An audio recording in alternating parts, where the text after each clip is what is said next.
Hello and welcome to the Sports Guru Podcast. I'm Jack Ragone, and today we have a special guest, former general manager of the Phillies, Mr. Ed Wade. Thank you for being here today. I have some questions about the Phillies. You ready? I'm ready, Jack. Thank you. How did you become the general manager of the Phillies? Well, it was actually a pretty long road. I grew up in northeastern Pennsylvania, Carbondale, Pennsylvania, but I went to Temple University and was a journalism major there, played baseball there. And I got involved in the journalism internship program and served a whole bunch of newspaper internships, and one thing led to another. And the Phillies offered me an internship in their PR department in 1977, so I started in baseball the day after my 21st birthday and moved through the Phillies organization, went to the Astros, then went to the Pittsburgh Pirates for 5 years, all in public relations. And then I got involved on the baseball side, working for an outside firm that did salary arbitration cases. And the Phillies in 1989 hired me as their assistant general manager. And I served in that capacity for Lee Thomas for 9 years and then became the general manager for 8 years after that. And got let go by the Phillies at the end of the 2005 season, did some professional scouting for the San Diego Padres for 2 years, and then the Astros hired me as their general manager, and I served there for 4 years until the team got sold, and came back to the Phillies, scouted for a couple of years, and I'm now retired. So a lot of little steps along the way, but was very, very fortunate to have Lee Thomas and a lot of people who I knew at the Phillies speak on my behalf and give me the opportunity to get back to Philadelphia and also get a chance to move up to the roles that I ended up being prepared for. What is your favorite memory as the Phillies general manager? Well, the primary one was when I was assistant general manager for us to have a chance to go to the 1993 World Series. Unfortunately, losing to the Toronto Blue Jays, but that was a highlight. I've got great memories of a lot of different things. The fact that the 2008 club got to the finish line and won a World Series, I take some pride in that, even though I wasn't here, because the core nucleus of that team was made up of players who we brought along while I was general manager. Carlos Ruiz was in our farm system, and then Ryan Howard, Chase Utley, Jimmy Rollins, Cole Hamels, Pat Burrell. We got Shane Victorino in a Rule 5 draft. So the fact that we were able to put a club together and fulfill the promise that we made to our fans that we were going to get good and stay good, I take a lot of pride in that. Again, even though I wasn't there in 2008, I was pleased with the way that things turned out for them, because it validated what we had promised the fans we were going to do once we moved into the new ballpark. Do you still watch the club currently, like today? Yeah, I do. Not religiously. I've in the time that I was working in baseball, I probably saw 10,000 games personally, so I don't follow it as closely. West Coast games, I read about them the next day. But we've got 2 grandchildren right now, or 3 grandchildren. But our oldest, Ramon, is 8 years old now and is really geared into baseball and particularly the Phillies. And if as a matter of fact, when I took them to the bus today, to school today, just before we left, I had to call up the game on my phone and tell them the bad news that they had lost last night, but the good news that Bryce Harper had played, so on and so forth. So yeah, I follow the club and still have a lot of people who are working for the Phillies who were there when I was around, who I stay in contact with and have some personal relationships with. We go to take our grandkids to several games, so I have a chance to run into people that I know. There's some alumni events where I get a chance to see Larry Bowen, Charlie Manuel, and some others who I brought into the organization and who grew up in the organization. So yeah, I follow it not as religiously as I used to, but certainly am excited with the way that they've really captured the fans in Philadelphia. Again, it's great to see that happen. I know that Bryce Harper just came back last night. And unfortunately, he went 0 for 4 last night, and he struck out 4 times. But what are your thoughts on his and Rhys Hoskins, his injury? Well, the Harper thing is remarkable. The fact that he's back at this point in time, I've lived through that baseball life. I have a pretty good sense or feel for how long it takes to have somebody come back from Tommy John surgery, and for him to come back and be able to do what he's doing at this point in time is really remarkable.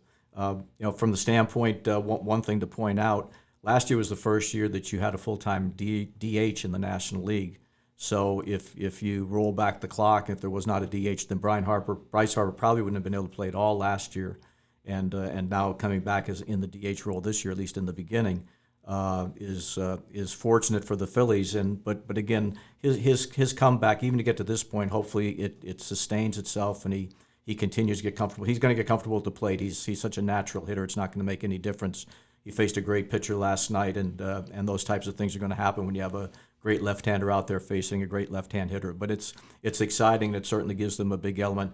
Really disappointed with the fact that Hoskins went down. Reese has been a lifetime Philly. I can remember watching him in Clearwater and in Reading when I came back to the organization doing some special assistant scouting stuff.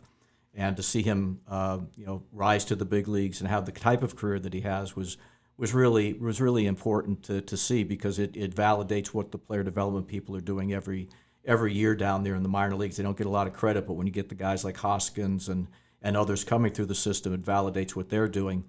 I know Hoskins is a free agent at the end of the season, so the Phillies are going to have to make a decision about that. But if he shows that he's healthy coming back through what he's going through right now, I'm sure there's going to be a pretty strong push to try and keep him in the organization.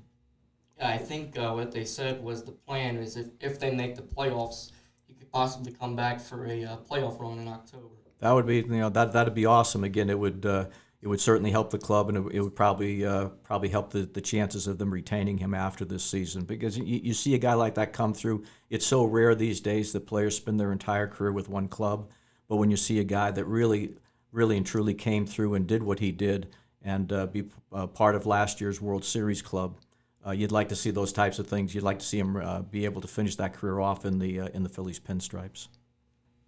Have do you think the game of baseball has changed over the years with all the new rules that they've been implementing? We're still in the early phases of the rules that have been brought in this year. I'm in favor of just about all of them. Obviously, the pace of game got to a point where it was really difficult to keep fans' interest when you're talking about games that are going 3 and 3.5 hours. It's really tough to sustain that. I speak from personal experience because actually in I want to say it was 1994. We had a doubleheader it might have been 93. We had a doubleheader at Veterans Stadium against the San Diego Padres, and we had a rain delay between the two games. And the second game, we won the second game in extra innings, and it ended at 4:40 in the morning. So I know what long games are all about. I actually drove home, and my wife was coming out to get the newspaper in the driveway. And she said, "Where have you been?" I said, "Winning a doubleheader," and I went to bed. So I know what really long games are like. But I think from a fan standpoint, I think pace of game is very, very important. I'm glad that they've made adjustments with regard to the shift rule because I think it's going to open up the game a little bit more. The one thing the pickoff play at first base and restrictions on throwovers, that's got to be addressed a little bit. The one little thing that I'm a little bit concerned about is the larger bases. I think I know why it's there. It's to try to get more players to run and steal bases, but I think it's a little bit delegitimizes base stealing when you start talking about the players like Ricky Henderson and the great base stealers in the past. That couple of inches makes a big difference with regard to whether a guy's going to be out or safe, and I'm not sure that I'm buying into the necessity of that. But it's good for the fans. It's good to modernize our game and to keep that level of interest going that we've had for so very long. How do you compare the Phillies fan bases to other fan bases that you've worked with all your other organizations that you work for? The most passionate fans that I've ever been around. Obviously, you can talk about the Yankee fans and Mets fans and big markets, but from the standpoint of knowledge of the game, passion for the game, holding people accountable. That's what Philadelphia is all about. They want their sports teams to win, but they're going to challenge you to put your best foot forward at every moment. And that's not only from the standpoint of wins and losses. That's from the standpoint they know where effort is being given and when it's not, and they're going to let you know if they don't think that the effort is there. They're somewhat acceptant to the fact that you're not going to win every game. But they're not going to accept the fact that if you're not going to go out there and give your best every day, because they know that that's what this city is all about. When you boil it down, it's a blue-collar area. I say the city, the whole area. It's a blue-collar area. They want people to give their best effort day in and day out, whether it's the people in the front office or the people that prepare the ballpark, the groundskeepers, but particularly the players. They're going to hold them accountable for the way that they play. And these guys, at least this group last year and what we're seeing so far this year, they're stepping up to that challenge. What are your expectations for the Phillies this year? It's a tough division. You've got the Mets that have gone, their payroll's gone wild, and you're obviously facing the Braves, who are always going to be at the top.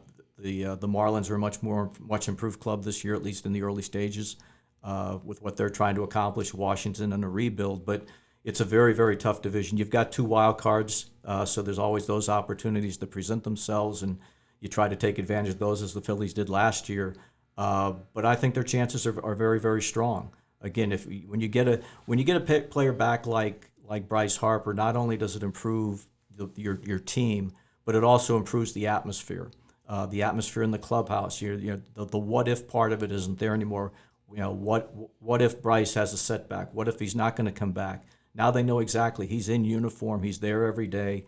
Rob Thompson's going to have his name in the lineup as frequently as he possibly can.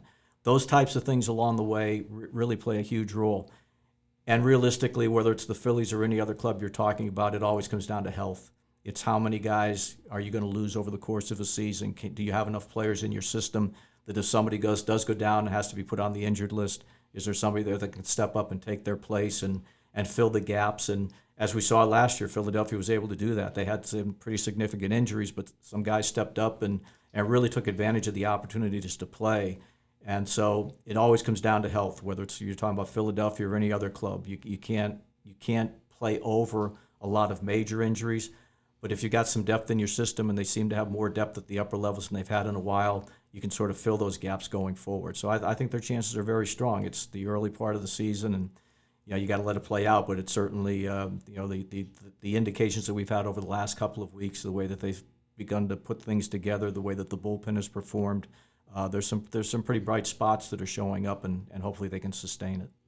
Yeah, I think last year, they were saying that they kind of got lucky because if it wasn't for the third wild card spot, they probably wouldn't have made the playoffs. So I think that when they got in, that was their goal, because they knew they could at least get in.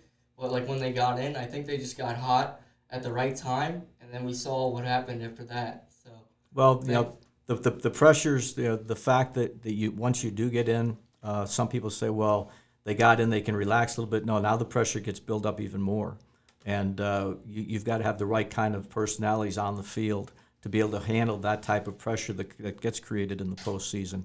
We actually talk about, exclusive of the postseason, we talk about you watch players play at the minor league level, and you say, okay, these guys, they look like prospects, or this guy looks like a prospect.